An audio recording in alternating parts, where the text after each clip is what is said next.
मैं बता रहा था, आप इंस्टीट्यूशनलाइजेशन की बात करें, इसको इंस्टीट्यूशनलाइज दूसरे तरीके से भी कर सकते थे।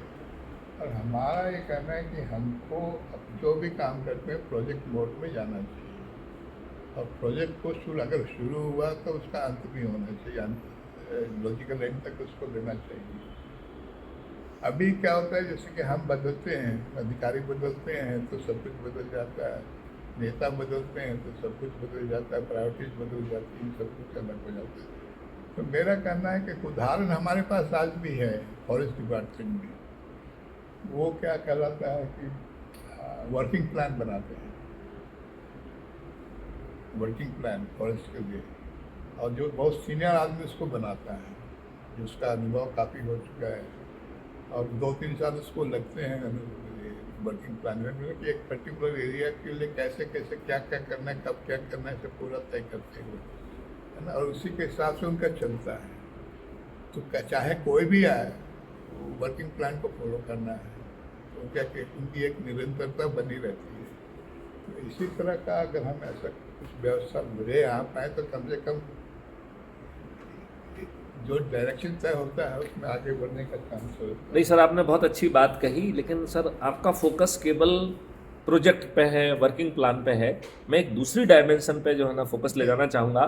क्या ये पब्लिक ऑफिस अपने आप को अकाउंटेबल फील करेंगे, या अंग्रेजों ने जो उन्हें लॉर्ड बनाया था, they will continue with their lordship? नहीं, तो उसमें मेरा जो कहना है, मैं एक आपको बताऊँ, जैसे एजुकेशन सिस्टम की आप बात कर रहे हैं, तो जहाँ से भी शुरू करो, जैसे भी शुरू करो, मेन क्या है एजुकेशन सिस्टम में, टीचर होता है। नहीं सर, ये टीचर होते हैं। उसमें पहले होता है कि कंटेंट, हम पढ़ाना क्या चाहते हैं, नंबर 1। नहीं। नंबर 2 सर, दूसरे में टीचर आता है। तो जब हम टीचर की बात करेंगे तो सर ट्रेनिंग ऑफ टीचर पहले कहें। नहीं। वो सर आपको नहीं, आप शिक्षा देने योग्य है कि नहीं है, तब उसको हम शिक्षक कहेंगे ना सर। टीचर तो भाई, सवाल तो है कि किसको बनाना है, तो आपके हाथ में है ना। ढंग के आदमी को बनाओगे तो होगा। अब जैसे मैं छोटा सा उदाहरण कहता हूँ कि बहुत ज़्यादा आपको जनरलाइज करने की जरूरत नहीं सर, मैं सर आप शिक्षा की बात कर रहे हैं। नहीं, मैं सर एक मिनट सर, मेरा सर, चूंकि आप कमिश्नर रहे हैं और बड़े बड़े पदों पर रहे हैं, सर चीफ सेक्रेटरी रहे हैं, मैं सर आपको ये पूछना चाहता हूँ कि आज के ऑफिस शिक्षकों को जो है ना अपने कार्यालय में लगा के, कभी चुनाव में कभी इसमें 80% जो है ना शिक्षक जो है वो कंटिन्यूसली कलेक्टर ऑफिस में किसी न किसी से डायरेक्टली इनडायरेक्टली एंगेज किए जा रहे हैं।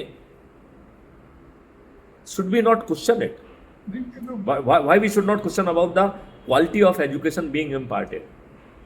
हम जो है शिक्षक का जब हम रेमुनरेशन तय कर रहे हैं, उसमें किसने क्या सीखा, इसके बारे में हमें क्यों नहीं आगे आना चाहिए? होना चाहिए, क्योंकि कहीं ना कहीं सर ये लॉर्डशिप और अकाउंटेबिलिटी की मेन प्रॉब्लम है सर। आप ये देखो, एक छोटी सी घटना मैं बताता हूँ बस्तर की। जी सर। सेटलमेंट ऑफिसर था। जी सर। गांव घूमता था तो लोग कभी कभी अपनी समस्या लेके आते थे। अबूझमाड़ के पहले वाला गांव। जी सर। एक गांव में। जी सर। तो गांव के बीच में स्कूल है, तो बच्चे नहीं जाते हैं पढ़ने।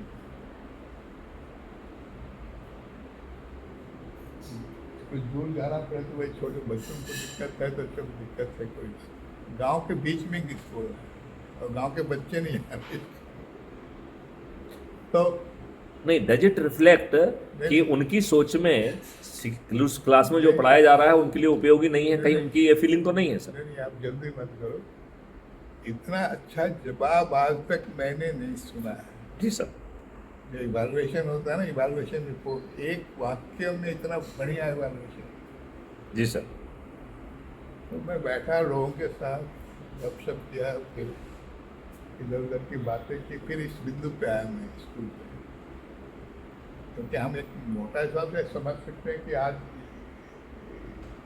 एजुकेशन की आवश्यकता सब समझते हैं, और बिना उसके आगे बढ़ना मुश्किल होता है। बच्चों को तो भेजना चाहिए, हमारे थिंकिंग है ना, सोच है कि ये जब जो हम समझते दूसरे भी यही समझते होंगे। अब थोड़ा बहुत इतना फर्क तो पड़ ही गया है। मैंने यही पूछा कि भाई क्या बात है, स्कूल है गांव में, बच्चे क्यों नहीं जाते स्कूल? एकदम शांत हुए। फिर एक आदमी ने हिम्मत करके कहा, सर ये बताइए जो स्कूल जाता है और नहीं जाता दोनों में तो फर्क दिखते नहीं। Wow. Efficacy of the educational system. हाँ Efficacy of educational हाँ, system. ये दोनों में कोई दिखता नहीं, तो हम इनका समय क्यों बर्बाद करें? एक तो इनका समय, और जो हमारी मदद ये कर सकते हैं वो भी नहीं हो पा रहा है। नहीं, और दूसरी बात है कि why the education should not be relevant for the target group. हम टारगेट ग्रुप को होमोजीनियस क्यों मान रहे हैं? नहीं, वही मैं कहता हूँ कि हमको जरूरत के हिसाब से, जगह के हिसाब से एजुकेशन का एडॉप्टेशन होना चाहिए और फिर फाइनली धीरे धीरे उसे मर्ज करके हम यूनिफॉर्म बना दें। जैसे अच्छा, उससे एक फायदा और भी निकलेगा सर। बस्तर जो में- जो लोग सर जो है ना ऑप्ट आउट करेंगे जूनियर लेवल पे, तो एटलीस्ट कुछ ना कुछ लेके वो जाएंगे। जैसे मान लो अज्यूम करिए कि कोई आगे हायर एजुकेशन के लिए जा ही नहीं रहा है, तो उसे मर्जर का स्कोप नहीं मिलेगा, लेकिन चूंकि education is relevant for him, तो वो अपने काम की कुछ चीज़ें अपने साथ लेके बाहर निकलेगा and education will be relevant for him.